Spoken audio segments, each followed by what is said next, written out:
Brainwashed, Challenging the Myth of Black Inferiority by Burrell. Chapter 2, Relationship Wrecks. Why Can't We Form Strong Families? A quote by Dr. Martin Luther King. The shattering blows on the Negro family have made it fragile, deprived, and often psychopathic. On Father's Day, June 15, 2008, Barack Obama, then only a candidate for the U.S. presidential nomination, stood before black congregations at a Southside church and delivered an important message to the black community. Of all the rocks upon which we build our lives, we are reminded today that family is the most important. But if we are honest with ourselves, we'll also admit that too many fathers are missing from too many lives and too many homes.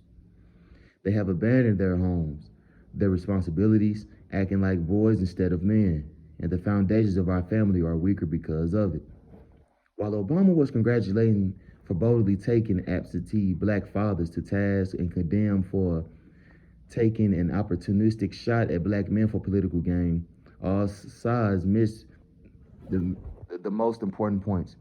Black men are not absent from their children's lives. Too many black men and women are absent from each other's lives. In other words, it's not just a flattering problem, it's a family thing problem. Another casualty of our addiction to the black inferiority brand. The major challenge, therefore, is to discuss and seriously dissect the black family and problem. Header, songs to the beat of black life. Hit the road, Jack. This kid is not my son. Who's making love to your old lady? Papa was a rolling stone.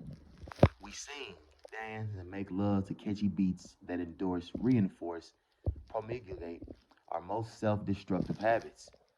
The messages are not only telegraphed through our music. The muddy melody of black relationships seemingly splash across the front pages of tabloids or internet pages, on the nightly news and TV dramas, and in everyday advertising. The media gleefully amplified the exploits of our wildly successful R&B beaten bloody by her equally popular boyfriend. Of course, the juicy story of the black TV Langevich strangled and stumped by her preacher husband on a hotel parking lot also received plenty of media play. Flip the channel or turn the page, and there are the baby mamas and baby daddies, so ubiquitous in common American culture that they become plot points or titles for mainstream comedies and movies. And there, on the news, backed by respective research, are the products of all this ingrained promiscuity and violence.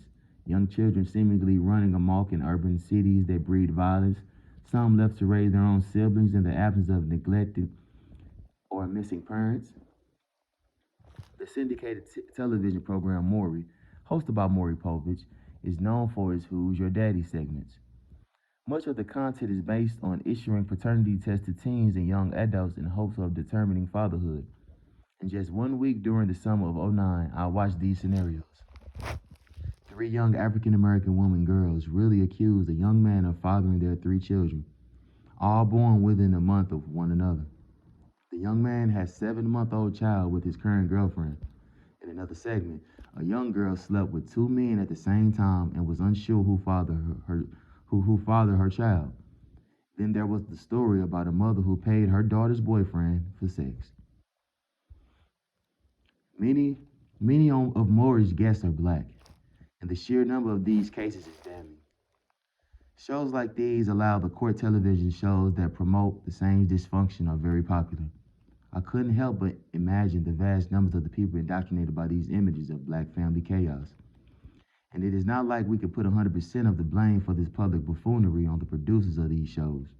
These situations aren't fabricated. They're just carefully picked realities of black life. Sadly, it's art, and I use the word loosely, that imitates life. We watch these programs like a gory train wreck because they involve so many people who look like us. Blacks not only dance to the beat of the family destruction, we patronize films by black producers and directors that bombard our brains and reinforce all the bad we've been fed ourselves about. First by the white ruling class, and now abetted by our own brainwashing brethren.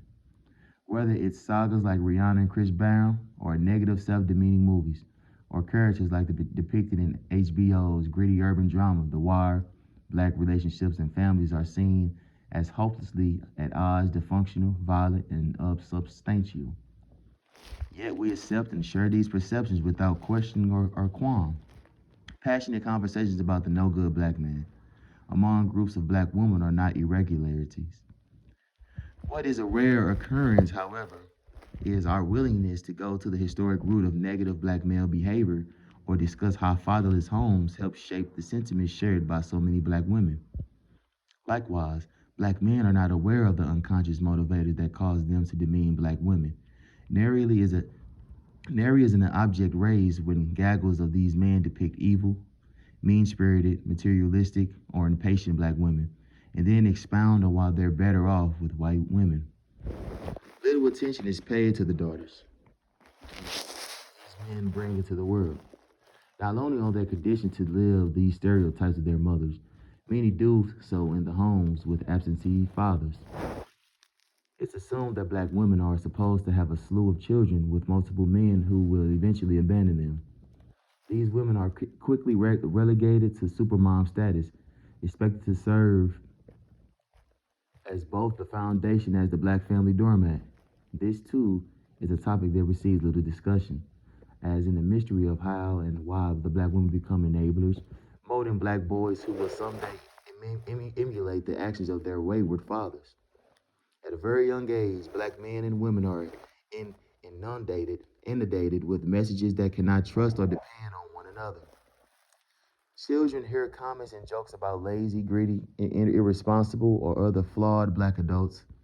They are warned to be tough, trust no one and always be prepared for the doomed relationships. It is really a revelation that incompatibility, lack of love, and oftentimes violence become the inevitable collusion of these tainted individuals' relationships. Header, black family dysfunction. We hear them, we see them, we feel them, and ultimately we tune them out. Distrust and contempt, physical, verbal, and psychological abuse, infidelity, emotional distance, and mutually disabling partnerships. These are the five most destructive dynamics that lead to the fractured black relationships and broken families. To tackle our black inferiority complex as a purposely embedded condition, it is important that we approach the subject in a manner in which we have taken on projects as marketing and advertising executive for 45 years. In a sense, the BL complex is the competitor's product. My goal is to break down this dominance in the black mindset and introduce a better, uplifting brand. This means that we first have to dissect the brand's staying power and understand how it continues to wreak havoc on our black families and relationships. So let's start peeling the onion. First, let's define the five dynamics that hamper the development of strong, healthy black families. Header, relationship wreck dynamics. Number one, disrespect. Words of mutual contempt, ridicule, wide mistrust of mates, mothers, and fathers. We hear this in everyday conversations among black men and women, parents and grandparents at parties and in the privacy of our homes. Words of mutual contempt. The casual dissenting of one another that seems the notion that black men and women are to be ridiculed, put down, widely mistrusted as mates and as parents.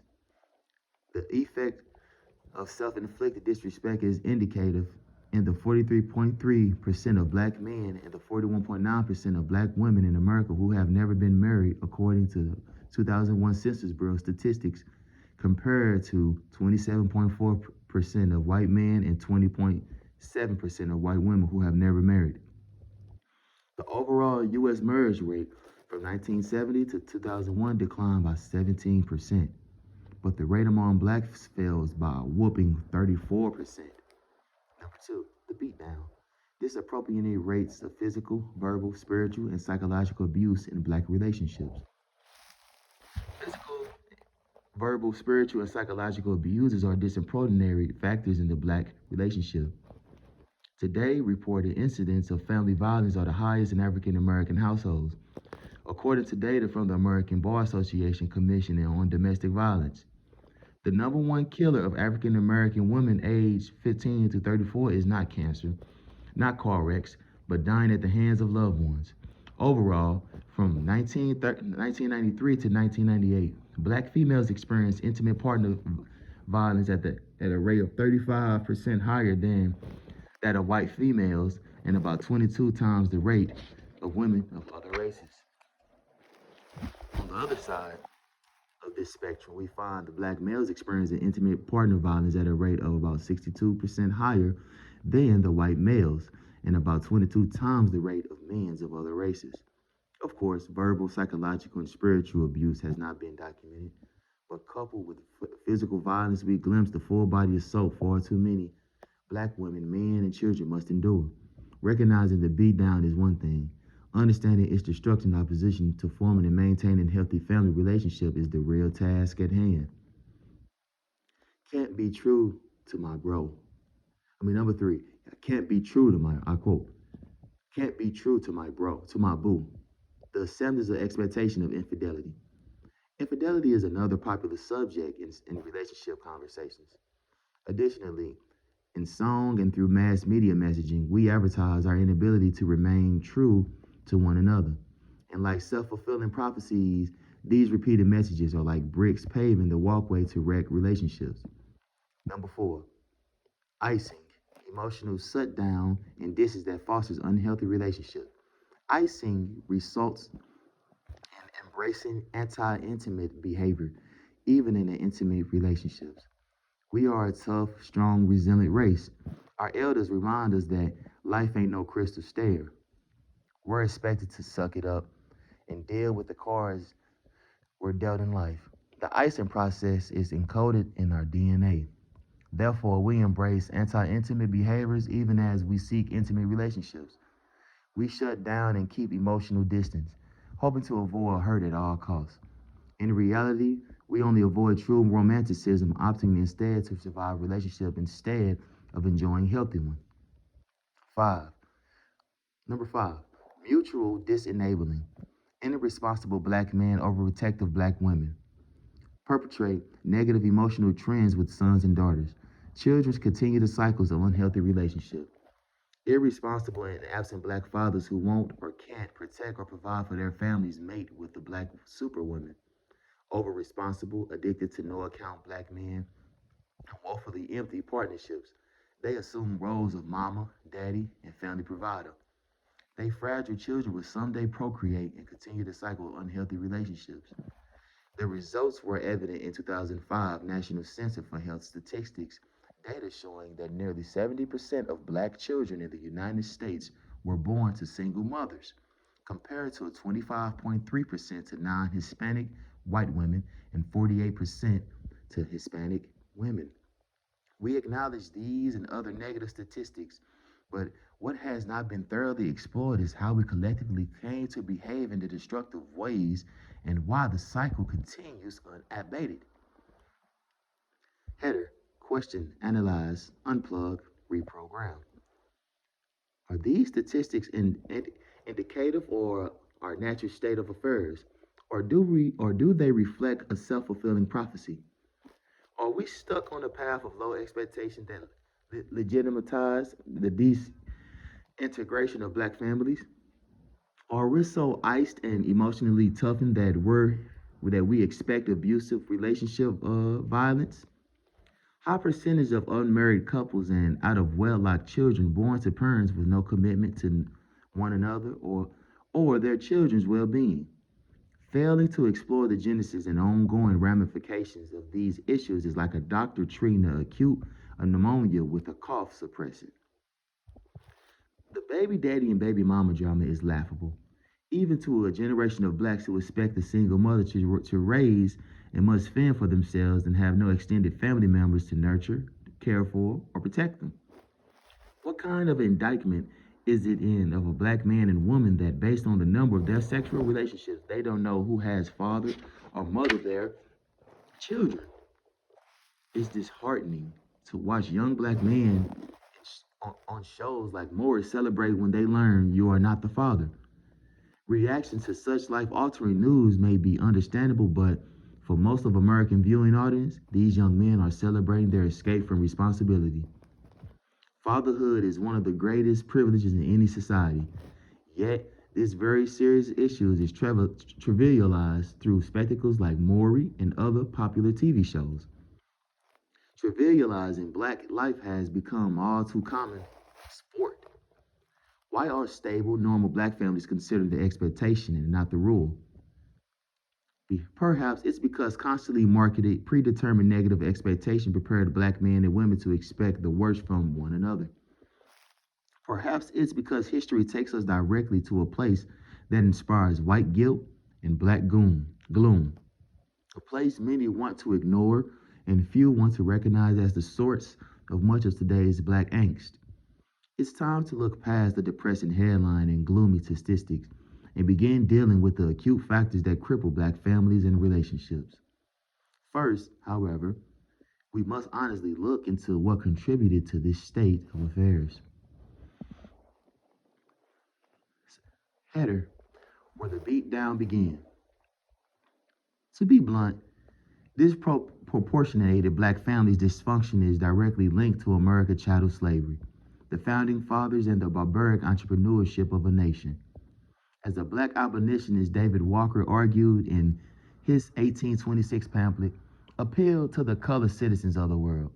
American slave owners, unlike their counterparts in some other slave-based economies, had no regard for familiar attachments.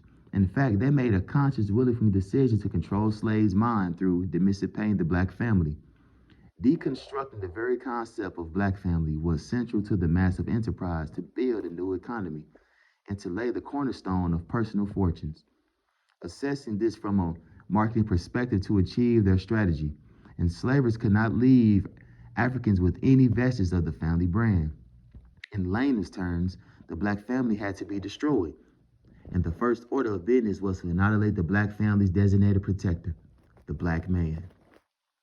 I quote by Layla. My granny taught me a lot about black man, that they are good for nothing. They don't want to work.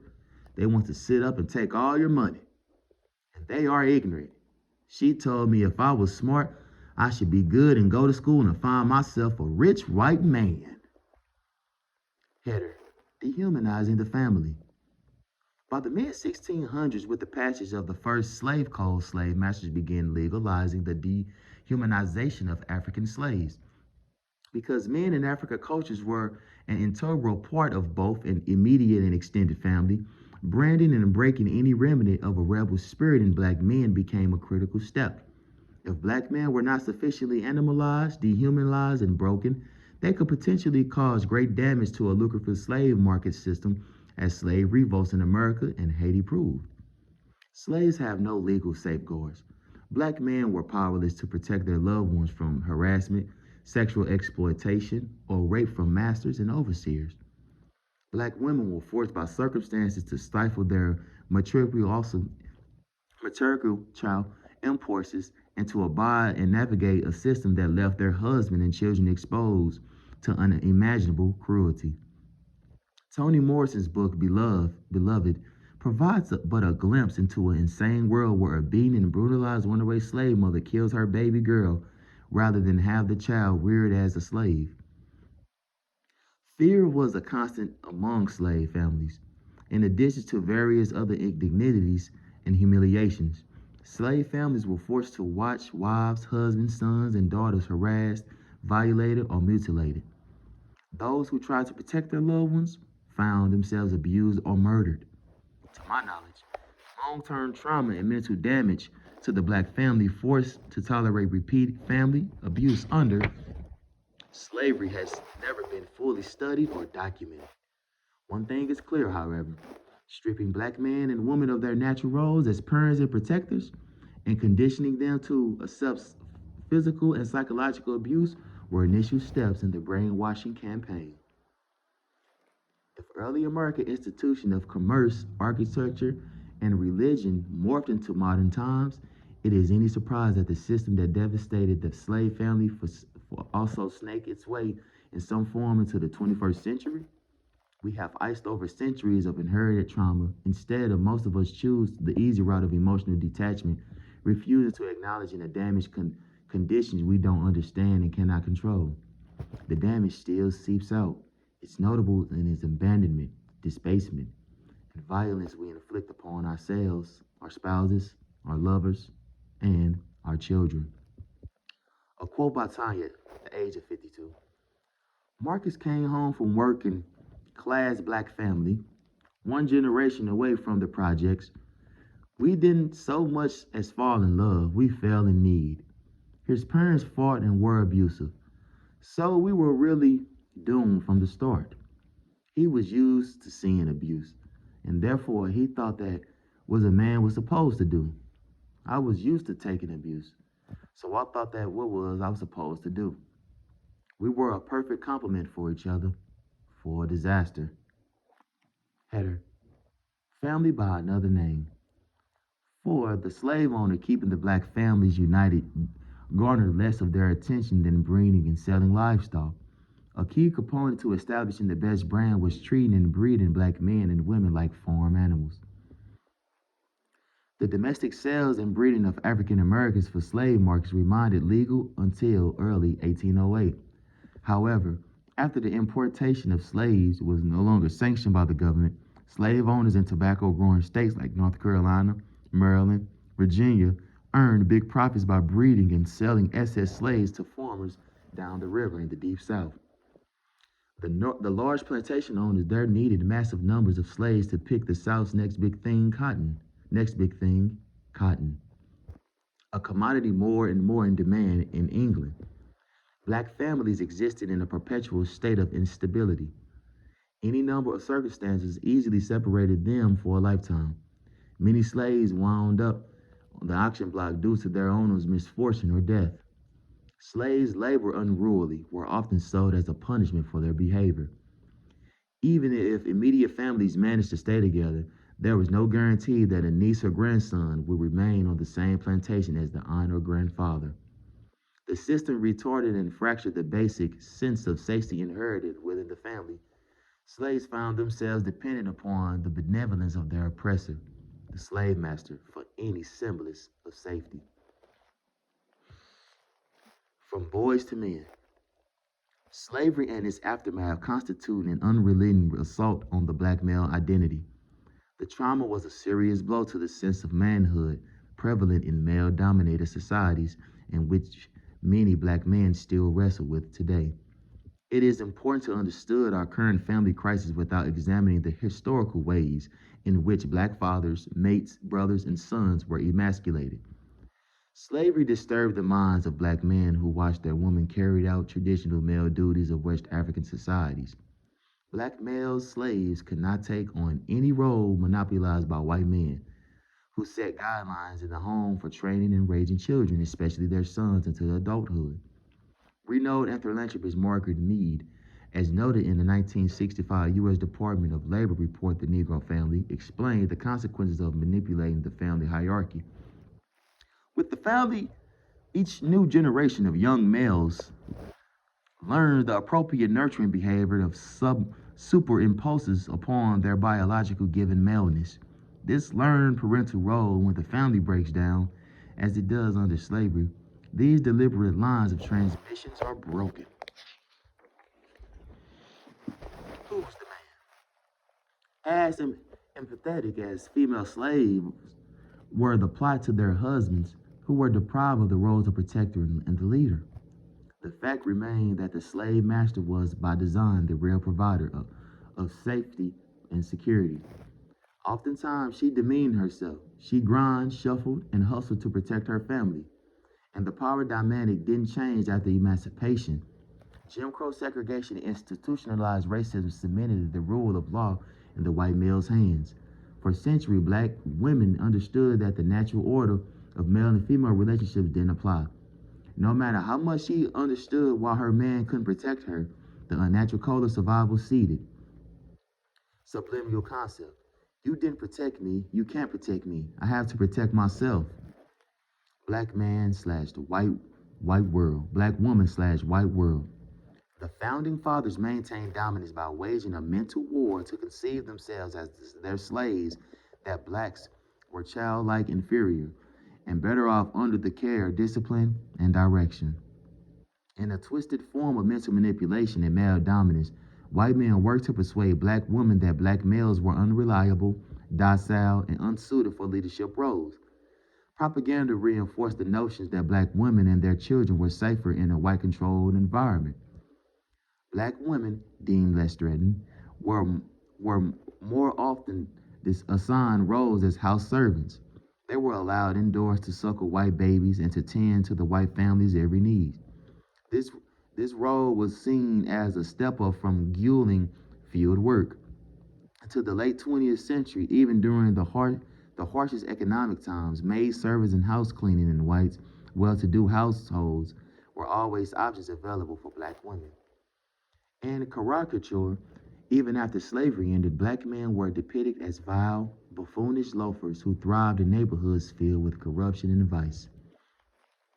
Just taxaposed against there were images of black women happily separated from these men, enjoying safety and privilege in the sanctified of calm, well-ordered, clean, and wholesome white environments. In early American literature and numerous films, black women were portrayed as part of the white family. Allah Aunt Janama, wholly dependent on the benevolence of white men and blissful in serving the family. The Beulah Show, America's first television sitcom starring an African American woman in 1950 to 1953, featured black actresses first Ethel Waters and later Hattie McDaniel. Advertising for the show hyped Beulah as the beloved servant who served as the queen of the kitchen and managed the household. The modernized rendition of the black woman thriving in the white world theme is evident in the Nickelodeon sitcom True Jackson VP. In this bubblegum series, a black teenage girl, Kiki Palmer, wins a prize job at a successful white-owned high-fashion company. In the first season of the show, there was no hint of true family life of her black parents. Her black friends are not black, and she falls for the white nephew of the company, eccentric white male boss. And who could forget Omarosa Manigault Stallsworth, the hard-edged, independent, and famously stubborn contestant on the TV show The Apprentice. Even though it's promoted as a reality show, writers still script the roles for the best effect. Omarosa fit the popular stereotype role of the corporate black bitch, who would backstab, brown nose, mooch, and do whatever necessary to win the favor of the white mega boss, Donald Trump. The overabundance of these on-screen heroines subtly reinforced the early American mantra that black women are suited to white surroundings. If black men are depicted at all, they are often flawed, powerless, and secondary characters. Most often, however, black men are invisible, as in the 2008 comedy film Role Models. In the film, a black mother, Nicole Randall Johnson, depends on a white, hard-drinking, dope-smoking womanizer, Sean William Scott, to reform her troubled, ill-tempered Bobby Watcher, a 10-year-old son, Bob J. Thompson, who was abandoned without explanation by his black father. Role Models is but a modern-day echo of a slave-era theme. Of course, a black woman would turn to a boozing, irresponsible white man to save her son. After all, she knows she can't depend on a black man to protect her or raise her own children. The seeds of mutual respect are rooted deep in the foundation of blackness. Media messages on the subconscious level remind blacks of an inferior status of their roles designated during slavery or irresponsible childlike words of the almighty, all-powerful, superior white society. I quote from Tanya again. Mother married a Caucasian man because in her mind, that was going the complete opposite direction. He would be all the things that daddy wasn't. Stable, have a good job, wouldn't cheat on her, etc.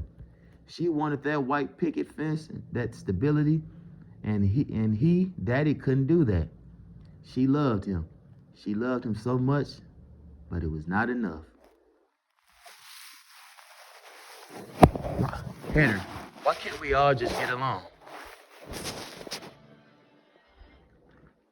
Why can't we all just get along? Isn't it fairly predictable that man and woman who's been bred, branded, and programmed for hundreds of years to avoid traditional roles of commitment, parenthood, and marriage would have a difficult time sustaining these roles today. It is encouraging that, given this history, so many black men and women have remained role and functioning men and women and parents. Yet, the current state of relations among African American couples indicates that our gender wars are more intense than in other racial groups. Our expectation gaps far wider, and the routes we travel in search of conjugal bliss are planted with more landmines. Authors Brenda Lane Richardson and Dr. Brenda Wade get to the genesis of this pathology in the book, What Mama Couldn't Tell Us About Love.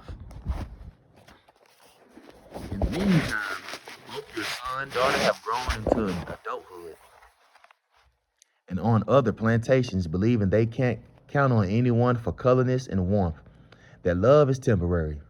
After all, they lost the first loves of their lives, and heaped on this are the everyday cruelties of humiliation of being a slave.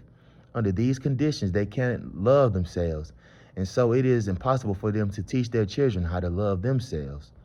Instead of teaching love, most black men and women regurgitate negatives. In barbershops across the nation where black men can be black men, a common topic centers on crazy, violent, untrustworthy, and empowering black women.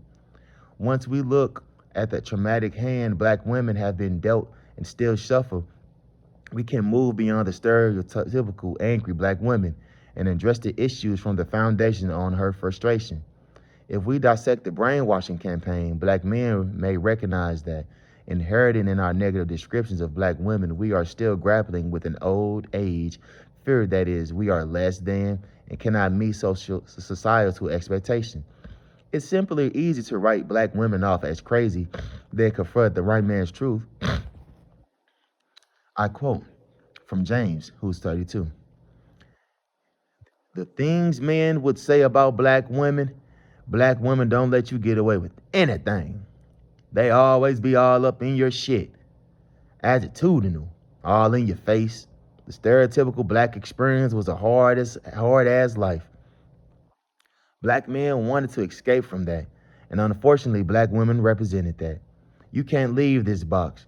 You've been painted in unless you leave her behind. When women get together and talk about men, the news is almost always bad news. Writes Bell Hooks, the feminist social critic, and we real cool, black men and masculinity. If the topic gets specific and the focus on the black men, the news is even worse. Is it any wonder that the pain resulting from fractured relationships infuses art, literature, and song? The black woman and subconsciously considers herself unworthy, has still herself expect less love, less understanding, less compassion. Bruised and broken, she is fully prepared not to invest too much in the inferior black man, filled with inexpressible disappointment and disillusionment. She buries her feelings and will even tolerate contempt and abuse. The black woman's reoccurring theme is love and trouble, as expressed by legendary Billie Holiday in My Man. He isn't true. He beats me, too. Accepting the lowest common denominator of ourselves, rejecting or not having any reasonable expectation of a loving relationship, or choosing to go it alone because black men and women were portrayed as spoiled goods. All perpetrate the big lie expertly drafted to emphasize the inferiority of the black race. Mama's baby, daddy's maybe. Nearly 3/4 of a century ago, sociologist E. Franklin Frazier, in his seminal study, The Negro Family in America, first published in 1939, described commonly family patterns in the Cotton Belt that result in high rates of out-of-wedlock births, which would tolerate without stigma in the community. We are but a few generations removed from this part of our past. A famous Mississippi Delta blues legend was reported to have 15 children by 15 different women. This is something that cannot be explained solely by enormous amount of time spent on the road. It is instead an integral part of our cultural heritage. Although the polynomy pursuit brought against Atlanta-based rapper T.I. Cliff Joseph Harris dominated the media group gossip circuit in 2008. Few fans questioned why relationship ended between a 27-year-old artist and a 29-year-old mother who had known each other since their teen years. Few bothered to ponder the fate of the couple's two children left in the wake of the legal dust-up. Famous absentee black fathers sometimes boast of their studliness. In the eyes of many of their adoring, unquestioning fans, such reckless actual brightens rather than dims their star appeal. Romanticizing and humiliating celebrity behavior is just another indicator of a race suffering from the acute addiction to the BL complex. Do you really want to hurt me? Having lost any normal claim to masculinity and any right to act out the role of a man and father, black men attempt to compensate their powerlessness by exercising dominance over the only people they can, their women and children, and when possibly other black men. Slavery abolition is translated into freedom to claim the manhood they had long been denied. Many black men seized the new opportunity with a vengeance, using as their model the manliest man they knew, the brutal white Southern patriarch, supreme master over his wife, his home, and all his property, including his slaves. It was in slave-dominated society that black men learned it was acceptable to use violence to establish patriarchal power over black women. Writes Bell Hooks and We Real Cool, Black Men and Masculinity.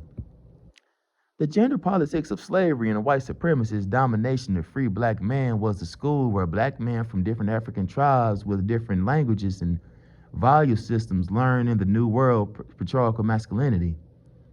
Women who had been raised to be strong, tough, and creative survivalists were suddenly excluded by black men from public life and leadership roles in church and civic organizations. Newly emancipated black men leadership instructed these women to let black men finally be men and defer to them on all matters. In contemporary times of the BL brand, convinces black men that these dominant macho posturing is still essential to their male identity. In reality, it serves as just another relationship killer contributing to our present-day crisis. Secondly, this attitude is an assault on the spirit of strong black women who expect and deserve full parity. It is this culture of male dominance that leads many men to accuse black women of being ball busters if they refuse to be subservient. The image of black women are shackled with feels like a ball and chain. She reminds us of how the world sees her and what you cannot change. It's scary and it's a disservice to strong black women, but it's part of what scares men away. James. In search of manhood. To be black in America is to be tense, anxious, and often fearful, if not outright angry. Intimate relationships often become the central arena where black men today can vent racial frustration. While he struggles to grasp manhood in a society that holds it from him at arm's length, the befuddled black man lashes out violently at the women he feels is undermining his fragile authority. This pattern often intensifies when the black middle class or professional woman is on the fast track in the white corporate world while the man still struggles merely to gain access. The black male dominance ideology that fuels marital tension and leads to physical or emotional abuse is no new phenomenon. In Trouble in Mind, Louis Litwack's Histories of Blacks in the Jim Crow South, the author describes a widespread incidence of men lashing out at women for no other reason than to exercise a male prerogative to subdue independent spirits. In his essay, Open Letters to American Women, Kevin Powell, a New York writer, offers a contemporary explanation of his attitude toward women. And just like most males in America, I too was taught in school, at home, on the streets and playground, at the churches I attended as youth, a very popular culture. That to be a man is to forever to be in a position of power, advantage over women and girls. That flawed concept of maleness meant not only dominating women or girls, but having little to no regard for their health and wellness, for their safety, for their bodies. No men allowed for the family's welfare. Blacks in modern urban areas have seen a world changes that were not necessarily of their making. As industrial jobs began disappearing from cities, many black men found themselves back in position of economic helplessness without the kinds of jobs that allowed a man to support a family. To survive, many families turned to the government welfare system for sustenance. In her commentary, Black Females Raising Black Males, Dr. Arlette Malvo described the ramifications of the welfare state on black families. Now, during welfare days, early 60s, when black families were able to get welfare, black females were dependent children were allotted welfare, but there were stipulations. No men could be in the house. The welfare agency monitors these situations and agencies randomly searches the female's homes and at any day or night. Many black men left their homes so their families could survive. Many were put out of their homes and these families broke up because of money. This was the first destruction of the black family since slavery. Other external forces contributed to the dissolution of black families during the dawn of the welfare era. A few years later, black men began disappearing from their homes and communities in disproportionate numbers, drafted to fight the Vietnam and returning home black men. This was followed by a devastating crack epidemic with lopsided discriminatory sentencing for minor crimes that led to further destruction and abandonment of black lives, families, and communities, creating the badass boy and the love-starved girl. Our family crisis is inseparable from our black males and females identity crisis, and brainwashing has left a great many of us fearful, confused about our identity, hopelessness caught in the cycle of relationship underachievement. Too many black men are still stuck in the roles ultimately dictated by slavery. Some living up to the expectations that they are irresponsible, take pride in making babies knowing they can leave without stressing about the outcome of their action. Black boys are not the only recipients of psychological and physical trauma inflicted on their emasculated fathers. Vulnerable black daughters seeking the love, validation from men in their lives are often left to fend for themselves, relying on the mother of society to defend the black manhood for them. Like the mothers, the girls are saddled with feelings and disillusionment and disappointment in the black men that oftentimes becomes a permanent fixture of their psyches. On the other end of the parental spectrum, many black women have been brainwashed to be active enablers of irresponsible men, supporting the unhealthy behavior of their mates, leading to future relations fraught with unnecessarily drama. As the old saying goes, black men have been brought up by mothers conditioned to raise their daughters and spoil their sons. For many black mothers without commitment male partners, the son becomes the little man, whom the mother overindulges and neglects until he gets to an age where she can no longer handle him. Rationalizing that he is in need of man, she submissively allows the boy to come and go as he pleases. The poor young women with later education pay the greatest toll. Many are tragically retro, stuck in the past where women had little control over their sexuality. Following in the footsteps of their female ancestors, they are brainwashed into believing that motherhood is the means by which they can validate themselves. Having babies with no resources is seen as a way out. These distressing patterns must be acknowledged and addressed if we ever want an inkling of a chance to foster strong black families. When I was 12, I decided my goal in life was to get pregnant and move to the projects. I thought a baby would be someone that I could care for, someone who would love me and would never leave me, Layla. The sixth dynamic of black family destruction. Poverty remains one of the most treacherous barriers to the development of the strong black families. It could easily qualify as the sixth dynamic of black family dysfunctions. Critics will counter that other ethnic groups were subjugated to forms of slavery and tyranny, and yet still managed and excel socially and maintain solid familiar structures. But as Harvard University professor Orlando Patterson noted in Rituals of Blood, the consequences of slavery in two American centuries, the ghettoizations and the poverty of Irish American immigrants of the past century, Jews in the American ghettos, Chinese refugees throughout Southeast Asia, and Latinos in the U.S. today had not resulted in men massive abandonment of their wives and children, traveled to poor countries that did not witness America's slavery, Holocaust, and yes, you will find people living in the kind of squalor that no longer exists in this nation. However, you are also likely to find family units that are more intact than those families that descended from the slave era. Without weighing African American generalization poverty within the context of a social based on generalization wealth and privilege, the observation of non-white family structure could in fact serve as proof as the blacks are uniquely flawed.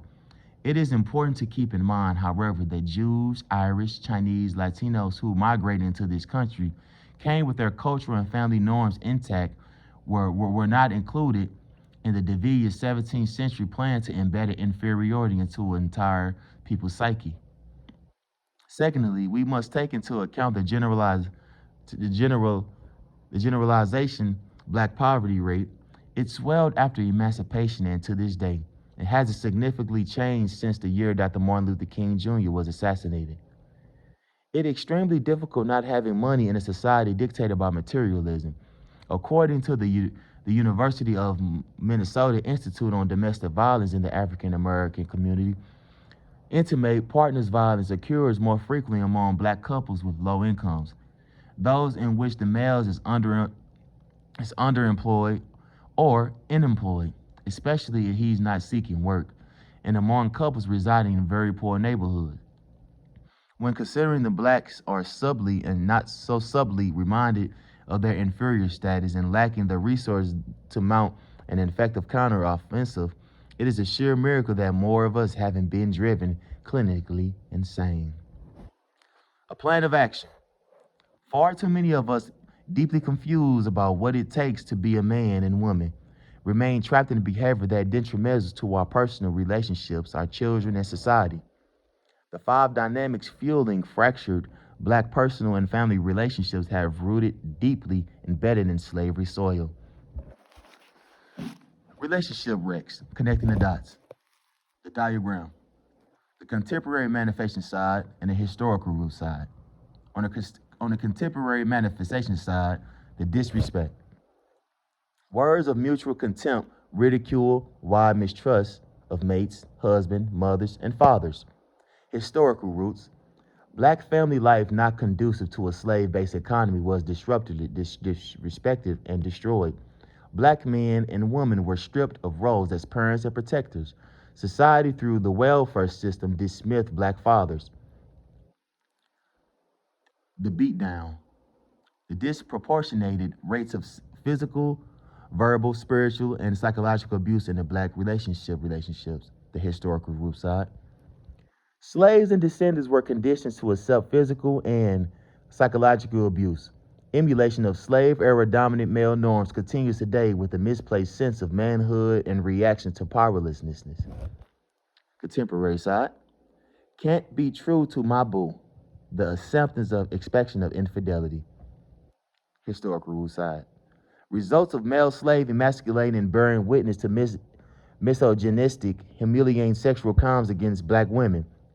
Black men portrayed as unreliable and unable to protect. Black women portrayed as property of white males. Unquestioned belief in the black males and females' unworthiness. Contemporary manifestation, icing. An emotional shutdown and distance that fosters unhealthy relationship. Icing results in embracing an anti-intimate behavior, even in intimate relationships. Historical roots. Slaves learned to endure conditions outside their control. Protective mechanisms to provide family safety fractured during slavery. General, general, generational acceptance of trauma and instability of black life.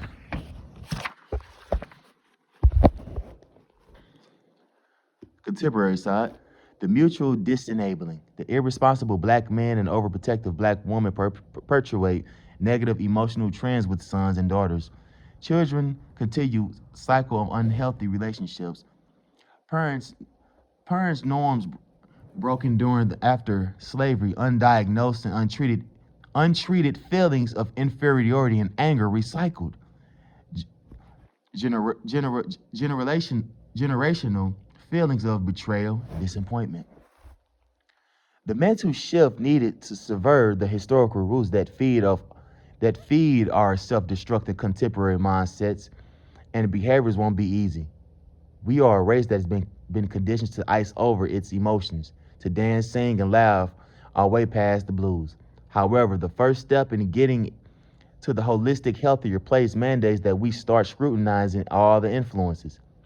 Consider consider the flowing comedy routines addressing the personal and family relationships offered by the popular comedians Malik S. and Steve Harvey. Malik S. I hate my baby mama. I want to choke her and slap the shit out of her ass. But I can't afford no domestic violence case right now, you know? But I told him when I saved 2,500, I'm slapping the shit out of your ass, bitch. Like most of you women don't know. You $200 from getting your ass choked right now. Malik S. Def Comedy Jam, February 24th, 2008. I'm not condoning domestic violence in any way. I'm not show cause. I'm not a lawyer. I think when I turned 18, you could put your hands on them a little harder than when they was a minor. I think if they 18, it can just turn into a full-blown ass whooping. Check your local law. Find out what you could do. Can you choke her? Can you shake her?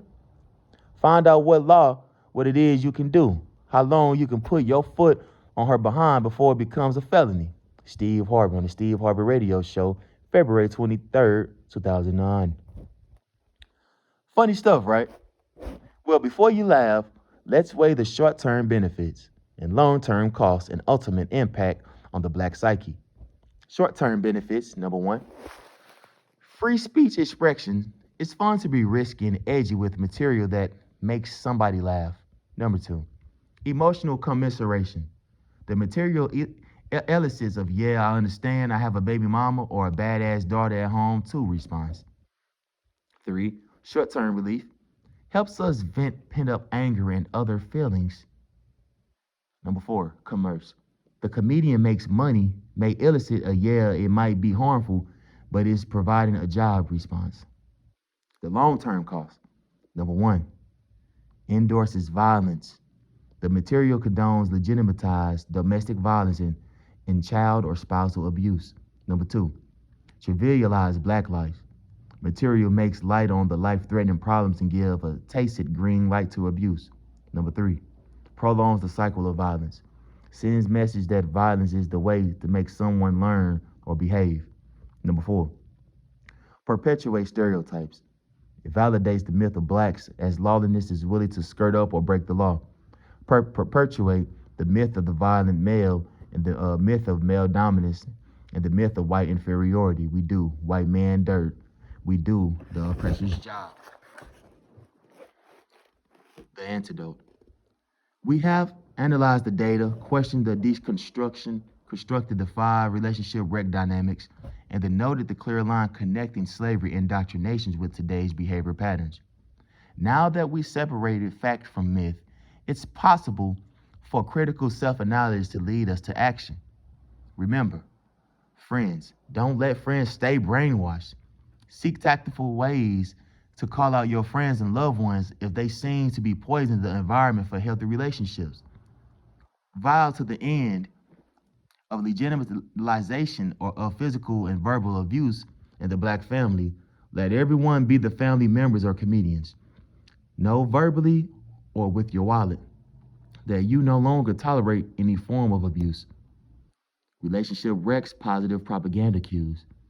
Here's a list of propaganda tools designed to help us fund antidotes to the BL campaign's poisonous effects on our relationship.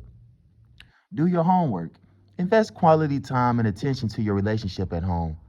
Home is the base of your strength and personal growth, and the springboard for the rest of your success in life. The best way to do it is to do it. Most people's lives are enriched by a healthy partnership. Having a loving relationship leads to a happier, healthier, more productive life. Staying power. Anybody can get up and leave a slightest sign of problems within a relationship. The person that has the maturity to stick around and work it out winds up in a better place than the person who quits. Flip the script. With a proper perspective and commitment, we can flip the script, utilize the positive that have us survive the black inferiority trek. From the roots sounded from Julian to Rock, and from the Huxtables to the Obamas. Images of strong, loving black families, not just in Hollywood. They are evident in the families that gave us Watton and Brandon Marsalis, Serena and Venus Williams, Craig and Michelle Robinsons, now Mrs. Obama. If we can see black greatness in the White House, why can't we manage to see it in our own houses? How can we redefine our house without perpetuating the demeaning, outlandish, and negative perceptions attached to the black family? Once we really accept that we are not the way we've been protected for then 400 years, everything changes, sensitivity rises, and clarity ensues. The possibility of implementing a new campaign becomes doable and at an accelerated rate with the positive propaganda techniques that undo the mass media damage. It might seem quaint, but the power of one voice can grow into a movement. The fact that we are in the new media generations increases the possibility of victory. With mass media power, just a computer click away, the black church, civil rights, and community organizations and empowered blacks have the ability to produce and support messages and images that adhere the new uplifting standard. Lamar and Ronnie Tyler didn't wait for another Cosby Show to mount a multi-million-dollar offense against negative media portrayals of black families. In 2007, the couple who lived in Washington, D.C. with their 4 kids launched blackandmarriedwithkids.com. The site offered positives and professionals and informative articles, new videos, the links, all designed to strengthen black families and adds a balance to negative imagery. Since negative propaganda got us to this point, I maintain that the positive propaganda will be the key to our resolution. Fortunately for us, there are many positive examples in the past and present that we can resurrect, emulate, and, if necessary, expand. The reclamation cause has already been repeatedly sounded in 2008. Hip-hop artist Talib Kweli, Professor William Jelani Cobb, and James Peterson, filmmakers around Lloyd and Byron Hunt, playwright Sean Nublet, and the notable black men contributed poetry, prose, and pictures to the Black Be a Father to Your Child, real talk from black men on family, love, and fatherhood. In this effort, black men attempt to break from a past of patriarchal masculinity to help future generations of black men be the dads they can be. Asha Shadia Simmons, producer, writer, and the director of No, the rape documentary, boldly confronts the scourge of the racial, gender, and sexual oppression and its violent manifestation. Simmons, who understood the power of mass media, almost single-handedly put together a film that utilized individual testimonials, scholarship, spirituality, activism, and culture to bring the reality of rape and other forms of sexual and physical abuse to the forefront of public conversation. Ultimately, the change needs to halt the self-destructive behavior that results from our victimization must come from within. We cannot undo the past. What we can and must do is move forward with the realization that it is end up to us to break the negative cycle.